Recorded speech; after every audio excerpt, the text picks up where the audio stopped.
नमस्कार, आप देख रहे हैं दूरदर्शन हिमाचल और मैं हूं आपके साथ प्रिया सिंह। कार्यक्रम जीवन साथी में आप सभी का स्वागत है।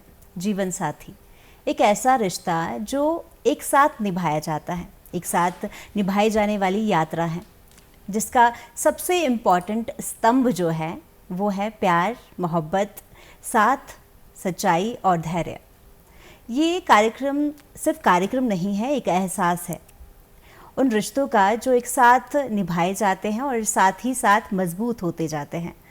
इस रिश्ते पर आज हम बातचीत करेंगे और दिल की बहुत सारी बातें होगी। रिश्ते को कैसे मजबूत किया जाता है, इस पर हम बहुत सारी बातें करेंगे। हमारे साथ स्टूडियो में मौजूद हैं कृष्ण कुमार जी, जो कि IFS निदेशक दक्षिण हिमाचल प्रदेश वन विकास निगम लिमिटेड में कार्यरत हैं, और साथ ही में हमारे साथ उनकी धर्मपत्नी हैं IFS अधिकारी प्रीति भंडारी जी, जो कि वन्यजीव सर्कल दक्षिण की वन संरक्षक है। आप दोनों का बहुत बहुत स्वागत जी। तो जिस तरह का हमारा कार्यक्रम है जीवन साथी, और आप दोनों एक दूसरे के जीवन साथी हैं, सबसे पहले तो हम आपसे जानना चाहते हैं कि आप लोग जो जीवन साथी हैं, ये एक प्रेम विवाह था या जो अरेंज मैरिज होती है उस तरह का विवाह था? जी मैडम, आप। नमस्कार। सबसे पहले मैं DD हिमाचल का धन्यवाद करना चाहती हूँ यहाँ हमें न्योता देने के लिए और अपने इन खास अनुभवों को और पलों को आप लोगों के साथ साझा करने के लिए। जैसे कि आपने कहा प्रिया जी, तो हम साथ में पढ़े हैं। लगभग 2017 में हम सबसे पहले मिले थे। हमने 2007 में हमने साथ में वहाँ पे पोस्ट ग्रेजुएशन किया बॉटनी में। उसी के बाद फिर हमने साथ साथ में तैयारी शुरू की विभिन्न, हम कह सकते हैं कि सेवाओं के लिए। तो आखिरकार हम वन सेवा में हम दोनों का चयन हुआ और हम पुनः मिले और समय के साथ साथ हम दोनों जो हैं परिणय सूत्र में बंधे जी। सर, आप क्या इस पे बताना चाहते हैं, क्योंकि जिस तरह से मैम ने बहुत ही आसानी से बता दिया कि हम मिले, उसके बाद फिर से मिलना हुआ, पर ये कब हुआ कि आपको लगा कि नहीं, यही मेरी संगनी है, यही मेरी जीवन साथी होने वाली है? जब मैं इस सर्विस में आया तो मुझे केरल काडर मिला हुआ था पहले जी। तो मैं वहाँ पे अपनी जॉब कर रहा था और मैडम को हिमाचल प्रदेश काडर मिला हुआ था जी। तो हमारी अक्सर आपस में बातचीत होती रहती थी, कई विषयों पर, विभागीय विषयों पर और पर्सनल विषयों पर बातें होती थी। तो चूँकि मैं जम्मू कश्मीर से हूँ तो मैं वहाँ अकेला ही रहता था और शादी के बारे में घर में भी कई सारी बातें चल रही थी। तो मतलब उसी समय ये मन में एक बात आई कि हम एक दूसरे को काफ़ी देर से जानते हैं, एक ही विभाग में काम कर रहे हैं और पुराना जो परिचय है उससे हम एक दूसरे को और ज़्यादा अच्छी तरह से जानते हैं। तो तब ये एक मन में आई बात कि क्यों ना हम इस रिश्ते को जो है एक अलग नाम दें और इसको आगे लाइफ का एक वो बनाया जाए जी। तो उस समय मुझे, मतलब उस दौरान जब मैं केरल में होता था, तो तब मुझे लगा कि हम दोनों को शादी कर लेनी चाहिए जी। मैडम, जैसे आपने बताया कि पहले मिले, उसके बाद फिर से मिलना हुआ, फिर आप जॉब में, आपने जैसे बताया कि केरला गए आप और मैडम हिमाचल में थी, इतना डिफरेंस था बीच में, सर वहाँ पे, आप यहाँ पर हैं, तो किस तरह से बातचीत होती थी? आपको लगा था कि अब शादी करेंगे तो फिर उसके बाद सर अगर केरला ही रहे और मैं हिमाचल आ गई रहती हूँ और यहाँ पे काम करती हूँ, तो कैसे सब कुछ मैनेज होगा? कभी दिमाग में इस तरह की बात आई थी? हाँ, काफ़ी सारी ऐसे विचार जो थे देर सवेर दिमाग में आते रहते थे। हाँ, पर शायद हमारी सर्विसेज का ये एक, जिसको कह सकते हैं कि अच्छी खासियत ये है कि मैरिज ग्राउंड के ऊपर हम काडर चेंज कर सकते हैं।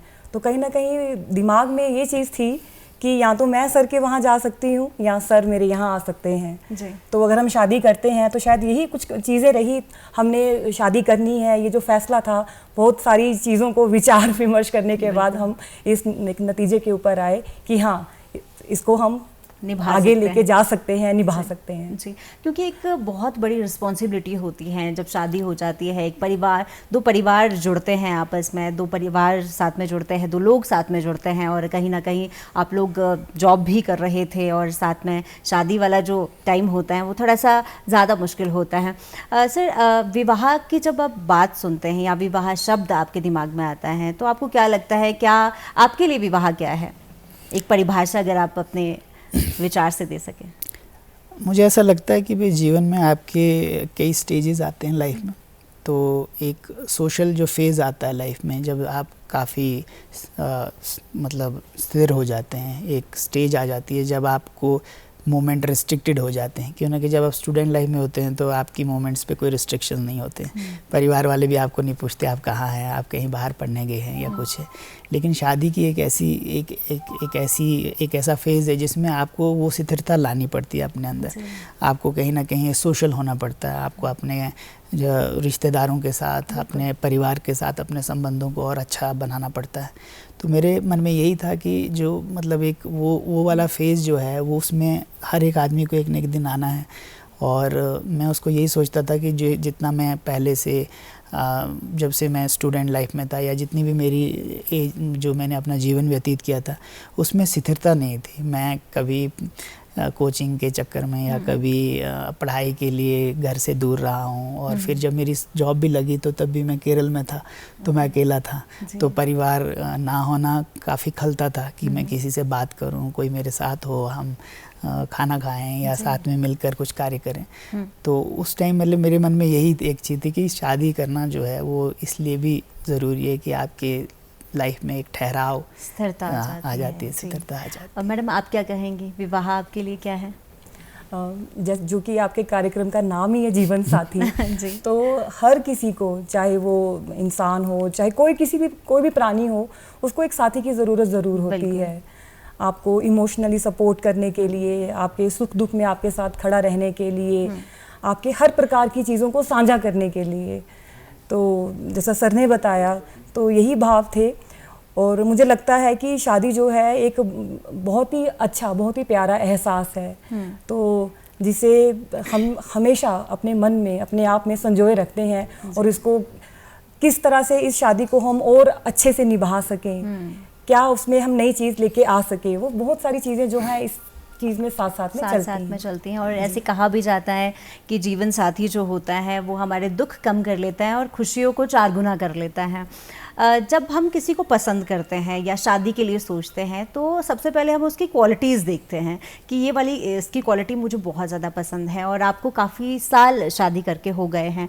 सर से अगर हम जानना चाहें कि मैम की ऐसी कौन सी क्वालिटीज़ है जो आपको बहुत ज़्यादा पसंद है और अक्सर आप उसे तारीफ़ करते हैं, आप कहते हैं, अप्रिशिएट करते हैं कि ये बात तुम में बहुत मुझे पसंद है? हम जैसे कि हमने स्टार्टिंग में ही बताया कि हम 2007 में मिले थे एक दूसरे को। और जो उस टाइम चीज़ मुझे इनकी सबसे अच्छी लगी थी वो थी इनकी सिंप्लिसिटी। तो ये काफ़ी सिंपल थे उस टाइम। तो वही एक भाव था जिसकी ओर से मैं आकर्षित हुआ इनकी ओर। और वो भाव अभी भी है। और आज भी इन्होंने वो सादगी जो है इनकी वो इन्होंने बरकरार रखी हुई है। दूसरा, इनका जो है वो काफ़ी ज़्यादा कंसर्न रहता है चीज़ों के लिए। मतलब किसी का वो करना, क्या जैसे बोलते हैं कि किसी की देख रेख करना या किसी के ऊपर किसी को काफ़ी अच्छी तरह से संजो के रखना। तो मुझे मतलब जब से हमारी शादी हुई है मुझे किसी भी चीज़ का पता नहीं होता घर में कि कौन सी चीज़ कहाँ पे है। मेरी अपनी भी, बच्चों की भी, किसी का। और मुझे कभी ये चिंता नहीं रहती कि भाई मुझे सोचना पड़े कि मैं ये चीज़ यहाँ रखूँ या कहीं रखूँ। तो वो चीज़ काफ़ी इन्होंने मतलब अभी तक रखी है। और मेरे को काफ़ी अच्छा लगता है कि कोई है घर में जो इस तरह से देखभाल कर रहा है, मतलब पूरे घर को संजो के रख रहा है। बिल्कुल। और आपको उनकी क्वालिटी बहुत अच्छी लगती है। मैडम, आप बताइए, आपको कौन सी ऐसी क्वालिटी है जो सर की बहुत अच्छी लगती है? और कहीं ना कहीं हम शायद, ऐसा मुझे लगता है कि हम क्वालिटीज़ पे बात नहीं करते, कि क्वालिटीज़ पे बात अप्रिशिएट नहीं करते। और ये होनी चाहिए। हम इम्प्रूवमेंट करते हैं और ज़्यादा हमें अच्छा लगता है जब हमारी कोई तारीफ़ करता है। आपको कौन सी ऐसी बात है जो सर की बहुत पसंद है? सर की जो सबसे अच्छी चीज़ मुझे लगती है वो ये है कि ये बहुत ही ज़्यादा अंडरस्टैंडिंग है। ओके। तो कोई भी इशू हो, कोई प्रॉब्लम हो, कोई भी बात हो, तो ये इसको बड़े इत्मीनान से, बड़े आराम से उसको सुनते हैं, समझते हैं, अपना फैसला जो है बड़ा ध्यान पूर्वक, जिसको हम कह सकते हैं, हर पूरे प्रॉस एंड कॉन्स कैलकुलेट करके आते हैं उस चीज़ के ऊपर। सर इमोशनली बहुत स्ट्रॉन्ग है, शायद मैं उतनी नहीं हूँ। तो मुझे लगता है कि हमारे शादी का जो बंधन है, जो हम जिसको निभा रहे हैं, उसमें ये चीज़ बहुत मायने रखती है कि एक इंसान का, हम एक दूसरे के कह सकते हैं कि प्रतिपूरक हैं जी, तो कंपेंसेट करते हैं। तो सर की ये क्वालिटी में मुझे बहुत पसंद है। और सबसे ज़्यादा जो मुझे इनका अच्छा लगता है कि ये बिना बोले, बिना बताए ये समझ आते हैं कि परिवार की को किस चीज़ की ज़रूरत है, चाहे वो मैं हूँ, चाहे बच्चे हो, चाहे हमारे परिवार के बाकी सदस्य हों। तो इनके अंदर कुछ कुछ ऐसी चीज़ें हैं। और सबसे अच्छी चीज़ जो इनकी है कि एक रोते हुए इंसान को भी हंसा सकते हैं। इनका सेंस ऑफ ह्यूमर जो है वो बहुत ही अच्छा है। तो ऐसे तो बहुत सारी है, गिनने पे आएंगे तो मुझे लगता है पूरे कार्यक्रम में इनकी क्वालिटीज़ ही मैं काउंट करती रह जाऊंगी। जी मैम। कितनी साल हो गए आप लोगों को शादी जब आपकी हुई थी, अब तक कितने साल हो गए? हमारी शादी मैम 2016 में हुई थी। तो तकरीबन मुझे लगता है 7-8 साल हो गए हमारी शादी को। जी। आपको अपने रिश्ते में सबसे ख़ास बात कौन सी लगती है कि हमारे रिश्ते में ये खास बात है और सबसे अच्छी बात है हमारे रिश्ते की और मजबूत बनाती है हमारे रिश्ते को? जो मुझे लगता है कि सबसे ख़ास बात ये है कि हम एक दूसरे को सुनते हैं, समझते हैं। जैसे कि हर एक नॉर्मल परिवार में जो भी चीज़ें, बातें होती हैं वो हमारे परिवार में भी होती हैं। लेकिन हाँ, हम मिल बैठ के बात करते हैं, फिर एक उस चीज़ पे आते हैं कि क्या चीज़ थी वो जिसकी वजह से ये हुआ जी। तो उस चीज़ को फर्दर हम इम्प्रूव करने की कोशिश करते हैं कि दोबारा से ये चीज़ ना हो। शायद जैसे मैंने आपको बताया कि हम सबसे पहले साथ में मिले थे 2007 में। जैसा हम साथ में थे नेचर वाइज, वैसा ही हम आज भी हैं। तो वो एक चीज़ है, मुझे लगता है कि जो चीज़ हमें बांधे रखती है। जैसा उस टाइम पे हम लोगों का व्यवहार होता था, हम जिन चीज़ों में खुशी ढूंढते थे, आज भी हम उन्हीं चीज़ों में खुशी ढूंढते हैं। तो जी, एक रिश्ते में एक्सप्रेसिव होना बहुत ज़रूरी होता है। जब आपकी कोई तारीफ़ करता है या आपको कोई प्रेम से कहते हैं कि आज तुम बहुत खूबसूरत लग रही हो, तो बहुत अच्छा लगता है, या लग रहे हो तो बहुत अच्छा लगता है। और अगर आपके साथी, आपके पार्टनर आपकी तारीफ़ करते हैं तो वो दिन बन जाता है। आप में से कौन ऐसा है जो तारीफ़ करता है? आप करते हैं मैडम की तारीफ़? एक्सप्रेसिव है? यही एक अवगुण है जो मुझ में है। मैं मतलब एक्सप्रेसिव बिल्कुल भी नहीं। और बट ये है कि मैं काफ़ी ऑब्ज़र्व करता हूँ चीज़ों को। और अगर कभी मुझे कोई भी बात, हम बातों में कोई भी बात निकल के आती है तो इनको बोलने की ज़रूरत नहीं पड़ती। मुझे इतना पता होता है कि कौन सी चीज़ कब करनी चाहिए और किस चीज़ से क्या, किसको खुशी मिलेगी, या हम मतलब एक दूसरे को खुश करने के लिए मैं वो सब चीज़ें करता हूँ, लेकिन बोलता नहीं, मतलब एक्सप्रेस नहीं करूँगा। जो मुझे लगेगा इनको मतलब किसी चीज़ से खुशी मिलेगी या ये चीज़ इनको ज़रूरत है या ये परिवार की ये चीज़ होनी चाहिए उनको, भले ही उन्होंने कभी बोला नहीं होगा मुझे कि ये चीज़ चाहिए, या मैं ऑब्जर्व करूँगा कि क्या चीज़ होनी चाहिए, वो मैं सब करूँगा। मैं बाकी सारी चीज़ें करूँगा जो होनी चाहिए पर मैं बोल नहीं सकता। हाँ, मे भी वो एक नेचर, इनबिल्ट नेचर हो मेरा पहले से ही, जब से पैदा हुआ हूँ तब से ऐसा ही हूँ। मैं अपने परिवार के साथ भी उस तरह से बात नहीं होती है। जैसे पिताजी हैं मेरे, फादर साहब हैं, तो मैं उनके लिए अंदर से बहुत ज़्यादा कुछ सोचता हूँ पॉजिटिवली ना, लेकिन उनका बस मेरे से एक ही बात होती है कि मैं उनसे बात नहीं करता। जैसे रेगुलरली कुछ लोग होते हैं वो बात करते रहते हैं अपने पेरेंट्स के साथ, तो वैसा मेरा नहीं रहता है। तो वो शिकायतें खाली मैम की ही नहीं है, वो मेरे परिवार के हर सदस्य की है कि मैं एक्सप्रेसिव नहीं हूँ, ना उतनी ज़्यादा बातचीत नहीं करता हूँ जी। और मैम आप? जैसा सर ने बताया ये एक्सप्रेसिव नहीं है, मैं बहुत ही ज़्यादा एक्सप्रेसिव हूँ। तो जैसा ये सिर्फ ऑब्जर्व करते हैं, मैं ऑब्जर्व ही नहीं करती, मैं बोलती भी हूँ। चाहे कोई भी हो, चाहे ये हो, बच्चे हो, फैमिली, फ्रेंड्स, कोई भी हो। और शायद मैं बहुत ही ज़्यादा बात भी करती हूँ। तो फैमिली में सबसे ज़्यादा मुझे लगता है इंटरेक्शन मेरा ही रहता है। तो शायद वही चीज़ है कि हम एक दूसरे को कंपेंसेट कर रहे हैं। जो सर नहीं है वो मैं हूँ, जो मैं नहीं हूँ वो सर हैं। बिल्कुल। और कहीं ना कहीं जब हम एक दूसरे से, हमारे विचार नहीं मिलते पर जीवन मिल जाता है। बिल्कुल।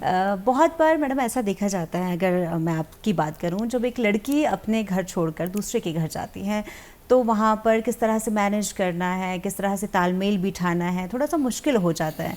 आपसे हम ये जानना चाहते हैं, जब शादी हुई तो उसके बाद आप दूसरे घर आई तो किस तरह से मैनेज किया सब कुछ, किस तरह से, साथ में आप जॉब भी कर रहे थे, वो भी एक अच्छे अधिकारी के तौर पर आप कार्यरत है, तो किस तरह से सब कुछ मैनेज हो पाया? जब हमारी शादी हुई 2016 में तो हम पहले ही सर्विस में आ चुके थे। मैं हिमाचल में थी, सर केरला में थे, तो हम अपनी शादी में गेस्ट की तरह गए थे। सारे के सारे अरेंजमेंट फैमिलीज ने किए थे। हम कुछ दिनों के लिए वहाँ गए, शादी हमारी हुई, पूरे ट्रेडिशनल कस्टम्स रिचुअल्स जो भी रहते हैं हमारे कल्चर्स के, वैसी शादी हुई। हम कुछ ही दिन अपने परिवार के साथ बैठ सके क्योंकि ड्यूटी की कॉल थी, तो हमें वापस अपने अपने स्टेशन पे आना पड़ा। तो हाँ, पर ये ज़रूर है कि हर एक लड़की के मन में कुछ ना कुछ भाव ज़रूर रहते हैं। जब भी उसको अपना, जब वो मायका छोड़ के आती है अपने ससुराल में, तो जो एक वो फीलिंग्स हैं, वो इमोशंस हैं, वो सब में कॉमन होते हैं, इर्रिस्पेक्टिव कि आप किस ओहदे के ऊपर हो, आप क्या कार्य कर रहे हो। तो सेम मेरे साथ भी था, नर्वसनेस थी, एक्साइटमेंट भी थी, होम सिकनेस भी बहुत थी, क्योंकि घर में रहने का वक्त बहुत कम मिला मुझे मेरे मायके में, क्योंकि पढ़ाई थी, घर रिमोट एरिया में था, तो हॉस्टल्स में रहना ज़्यादा रहा। फिर सर्विस में आ गए तो पहले ट्रेनिंग चली, फिर काडर में आ गए, तो आप अकेले ही रह रहे हो, आप अपनी फैमिली को उतना समय दे नहीं पाए, डिवोट नहीं कर पाए। तो फिर शादी हो गई, तो शादी शायद साइकोलॉजिकली हमारे दिमाग में ऐसा रहता है कि बस अब शादी हो गई तो अब दूसरा घर है ना, जो कंसेप्ट है ट्रेडिशनल हमारी इंडियन सोसाइटी में। तो वो मुझे लगा कि मेरा घर तो पीछे छूट गया, मैं तो उस घर की तो कभी रही ही नहीं। तो बहुत सारे इमोशंस थे, होम सिकनेस भी मैं कह सकती हूँ। हाँ, पर मैं सर को जानती थी, सर के परिवार को भी जानती थी, तो मेरे लिए उतना मुश्किल नहीं रहा जी। तो इन सारे भावों को लेके मैं इनके घर में मैंने प्रवेश किया जी। और अच्छा चल रहा है, सभी के साथ बहुत अच्छे संबंध हैं हमारे जी। जिस तरह से हम जब जीवन साथी की बात करते हैं तो दर्शकों, हमेशा ही हमारे दिल और दिमाग में ये होता है कि हमारे जो हमारा पार्टनर होगा वो ऐसा होना चाहिए, वैसा होना चाहिए, इस तरह की सोच रहती हैं जब हम एक डिसीज़न पर पहुंचते हैं कि शादी, अब हमें शादी करनी है। तो कभी सर आप सोचते थे कि इस तरह की वाइफ मेरी होनी चाहिए, इस तरह की क्राइटेरियाज़ हैं, ये क्वालिटीज़ होनी चाहिए, और अभी जो आपकी वाइफ है वो वाली क्वालिटीज़ पर खरी उतरे हैं या नहीं उतरे हैं? जैसे जब आप एक स्टूडेंट लाइफ जी रहे होते हैं तो तब तो इस तरह के विचार नहीं आते हैं, बट जब आप ये निर्णय ले लेते हैं कि अब हमें शादी के बंधन में जाना है तो आप कई सारी चीज़ों को सोचते हैं। तो मेरा पहले एक सोच था कि हम, मतलब मैं एक रेप्यूटेड जॉब पे था, तो मुझे लगा कि मैं किसी ऐसी लड़की से शादी करूं जो हाउसवाइफ हो, जिससे मेरा परिवार जो है अच्छी तरह से चले, और मैं अर्न कर ही रहा हूँ। तो और मैं केरल में भी था, तो मुझे लगा कि कोई भी लड़की होगी जो जॉब कर रही होगी तो शायद वो तो शादी के लिए मुझे ना ही करे कि मैं अपनी जॉब छोड़ के केरल चले जाऊँ।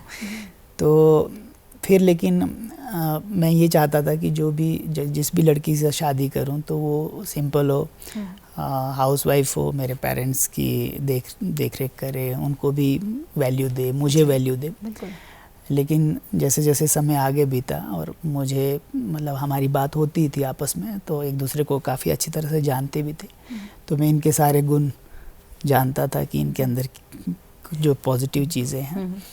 तो जब मैंने वो शादी का एक निर्णय लिया और शादी हुई, उसके बाद मुझे मतलब ऐसा लगा कि जो मैं सोचता था, तो मुझे ये जॉब करते हैं, एक गेस्टेड पोस्ट पे हैं, बट मुझे कभी ऐसा लगा नहीं कि ये जॉब करते हैं। तो मुझे लगा कि ये हाउसवाइफ ही हैं। मतलब घर पे जब ये होते हैं तो तब मैं कभी डिफरेंशिएट नहीं कर पाता कि ये एक जॉब करने वाली महिला है। तो वहाँ पे इनका जो बिहेवियर है वो एक हाउसवाइफ की तरह ही है, सारी चीज़ें वैसे करते हैं। कि सर्वगुण संपन्न आपको धर्मपत्नी मिली है। मैडम, आप क्या सोचती थी कि किस तरह के, मतलब लड़कियों को ज़्यादा होता है कि मेरा हस्बैंड ऐसा होना चाहिए, मैं ऐसा सपना देखती हूँ, इस तरह की क्वालिटीज़ होनी चाहिए, वो मुझे घुमाने ले जाए, मतलब बहुत सारी ट्रैवल पर हम जाए या इस तरह के सपने हम देखें। तो आप क्या सोचती थी? सच कहूँ तो मैंने कभी इतना सोचा नहीं, क्योंकि ज़िंदगी बड़ी नॉर्मल चल रही थी। तो हाँ, पर इतना ख्याल ज़रूर था कि जिस किसी के साथ भी शादी हो, वो जो भी इंसान हो, वो कम से कम जिसको कहते हैं आदर सत्कार करे। मेरा तो करे पर मेरे परिवार का भी साथ ही साथ में करे। तो मेरी बात सुने, अगर मैं उसको कुछ बोल रही हूँ वो मेरा ट्रस्ट करे, यकीन करे। तो कुछ ऐसी चीज़ें थी, बाकी ज़्यादा कोई फैंसी वाले मेरे विचार नहीं थे कि वो ऐसा हो या मुझे ऐसा हस्बैंड चाहिए। बिल्कुल। जब एक रिश्ते में हम बन जाते हैं तो, और हस्बैंड वाइफ होते हैं, तो बहुत सारे हमारे सपने होते हैं कि जब शादी हो जाएंगे उसके बाद हम बहुत सारे सपने देखते हैं साथ में मिलकर कि हम एक घर बनाएंगे, हम गाड़ी खरीदेंगे, ट्रैवल पर जाएंगे। बहुत सारे हमारे ऐसे सपने होते हैं जो हम साथ मिलकर देखते हैं। आपके ऐसे कौन से सपने थे जो आपने साथ मिलकर देखे हो, वो पूरे भी हो गए या कुछ पूरे होने बाकी हैं? सर आप बताएं। मैं एक अलग विचारधारा का आदमी हूँ और मेरे विचार ये हैं कि वैसे तो आप कई सपने देख सकते हैं लाइफ में, लेकिन अगर आप उन सपनों को अचीव करने के लिए कोई टारगेट्स नहीं रखेंगे, कोई ईयर नहीं अपने मन में रखेंगे, तो वो सपने सपने ही रह जाएंगे। तो मैं इनसे फ्रैंकली बात करके हुए मैंने इनको कहा कि जितने भी हमारे जो सपने हैं वो हम 45 ईयर्स तक अचीव करेंगे जी। वो टारगेट एक पहले से था और हमने जितने भी सपने देखे थे उनमें से हमने 98% सपने अपने पूरे कर लिए। 1-2% वो सपने हैं जो, या वो चीज़ें हैं जो हो सकता है कुछ समय में वो भी पूरी हो जाएं, बट हमने अपने सपनों को एक समय के साथ उसको बांध के रखा है। उसके बाद देखेंगे 45 इयर्स के बाद के जो सपने हैं वो बाद में देखेंगे, बट जो मेजर हमारे सपने थे वो हमने एक टाइम बाउंड कर दिए थे कि इनको अचीव करना है, और हमने शायद उससे 8-10 साल पहले ही उनको अचीव कर लिया है। बहुत अच्छी बात है कि आप लोग जो अपने सपने देखे थे वो आप पूरे कर चुके हैं, और इसलिए कहा जाता है कि जब जीवन साथी जो होता है वो 4 गुना आपकी खुशियाँ और बढ़ा देता है। मैडम, जब हम एक महिला की बात करते हैं तो एक महिला को स्ट्रॉन्ग होना बहुत ज़्यादा ज़रूरी है, मेंटली, फिज़िकली और ख़ासतौर पर फाइनेंशियली। तो आप एक अच्छे तबके पर काम कर रही है, आप अधिकारी है IFS, और काफ़ी टाइम से आप कार्यरत है, सेवाएं कर रही हैं लोगों की। तो जब आप अपने आप को देखते हैं तो आपको कैसा फील होता है? बाकी जो महिलाएं हैं, आप उनको क्या मैसेज देना चाहते हैं कि स्ट्रॉन्ग होना कितना ज़रूरी है एक महिला के लिए, या जब आपकी शादी हो जाती है तो वहाँ पर भी किस तरह की आपको अलग नज़रिए से देखा जाता है? आपको क्या लगता है? मुझे लगता है मैम कि जैसे अभी से सर बता रहे थे कि सपने देखते हैं हम, तो हर महिला जो है कुछ ना कुछ अपने मन में ख्याल बना के रखती है कि मुझे ये करना है, मुझे वो करना है, मुझे ये खरीदना है, मुझे वो पहनना है, मुझे वहाँ जाना है। तो इन सारी चीज़ों को पूरा करने के लिए मुझे लगता है कि बाकी चीज़ों में स्ट्रॉन्ग होना तो ज़रूरी है ही है, बट फाइनेंशियली स्ट्रॉन्ग होना बहुत ही मायने रखता है, क्योंकि आपको हर अपनी छोटी छोटी चीज़ों को लेके किसी दूसरे की तरफ, चाहे वो आपका जीवन साथी क्यों ना हो, उसकी तरफ देखने से बेहतर है कि आप उसकी भी इच्छाओं को पूरा करें, उसकी बाकी जो उसके परिवार की इच्छाएं हैं उनको पूरा करने में सक्षम हो सके। तो मुझे लगता है कि हमें अपनी कुछ ना कुछ अपने दिमाग में हमें अपना एक टारगेट रखना चाहिए। कहते हैं ना कि जहाँ चाह होती है वहाँ राह निकल ही आती है। तो अगर हम कोई चाह रखना शुरू करेंगे तो राह अपने आप ही निकलना शुरू हो जाएंगी। जैसा मैंने बताया, अगर मैं अखनूर सेक्टर से आती हूँ, कभी खबरों में आपने सुना हो जम्मू के, तो काफ़ी रिमोट एरिया माना जाता रहा है वो, अब तो काफ़ी सारी डेवलपमेंट्स हो गई। तो मुझे नहीं लगता कि कभी मैंने IFS का नाम भी सुना होगा जी। तो जब हम यूनिवर्सिटी में आए, मैं मिली, सर से मिली, बाकी लोगों से मिली, तो मैंने उनके ख्याल देखे, तो मेरे लिए सब कुछ नया था जी। अपने कोकून में हम सीमित होकर रह गए थे। तो मैं इसलिए ये चीज़ साझा करना चाह रही हूँ कि हमें अपने उस शेल से बाहर निकलना पड़ेगा। तो सभी महिलाओं को मेरा यही संदेश है कि अपने उस कोकून से, अपने उस शेल से बाहर निकलिए।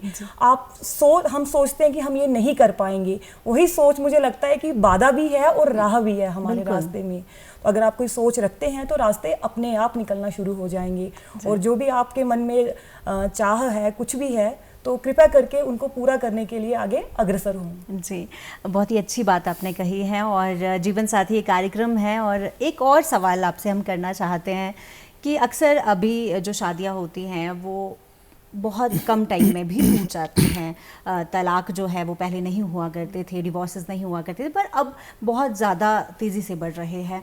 तो आपको जो वो इस बारे में आप क्या कहना चाहते हैं, जो युवा देख रहे हैं या जो शादी करना चाहते हैं? अभी आपका 10 साल का एक्सपीरियंस है शादी का, तो आप क्या कहना चाहते हैं, किस तरह से अपने रिश्ते को और मजबूत किया जा सकता है? मुझे ऐसा लगता है कि जैसे जो आज की जनरेशन हैं वो पहले तो एक उम्र होती थी कि कोई भी 20-22 साल की क्रॉस करता था तो उस पूरा परिवार उसको शादी कराने के पीछे लग जाता था, जुट जाता था। लेकिन आजकल की जो युवा पीढ़ी है वो अपना टाइम लेके वो उसमें एज फैक्टर्स को बीच में नहीं ला रही है। लेकिन जो बाधाएं जो मुझे जो दिखती हैं आजकल, जो विवाह जो हो रहे हैं उसमें अगर मान लीजिए तलाक हो रहे हैं या नहीं सक्सेसफुल हो पा रहे हैं, वो ये है कि सोशल मीडिया का बहुत बड़ा इन्फ्लुएंस है आज के टाइम में। और जब आप क्यों ना कि अगर घर की जो चीज़ें हैं अगर आप उसको उसमें ही सीमित रखेंगे तो आपका एक रिश्ता अच्छा चल सकता है। लेकिन अगर आप बाहर देखेंगे, कंपैरिजन्स करेंगे लोगों के, चाहे वो प्रॉपर्टीज़ का हो, घर का हो, जॉब का हो, स्मार्टनेस का हो, किसी भी तरह का कंपैरिजन करेंगे तो उससे घर में वो इश्यूज़ शुरू हो जाते हैं।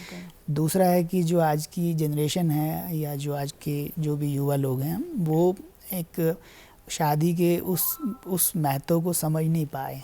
शादी का मतलब सिर्फ ये नहीं है कि आप बस एक सोसाइटी के लिए आप करें। अगर आपका नहीं है, किसी चीज़ में मन नहीं है तो आप उसमें ना जाएं। ऐसा कोई ज़रूरी नहीं है कि आप शादी ही करें। जब आप प्रिपेयर्ड हैं, मेंटली प्रिपेयर्ड हैं, आप फाइनेंशियली प्रिपेयर्ड हैं उस चीज़ में जाने के लिए, तो आप अपना निर्णय लें और सोच समझ के लें। ऐसा नहीं है कि आप खूबसूरती देख के शादी करें या किसी की कोई फाइनेंशियल स्टेबिलिटीज़ को देख के शादी करें।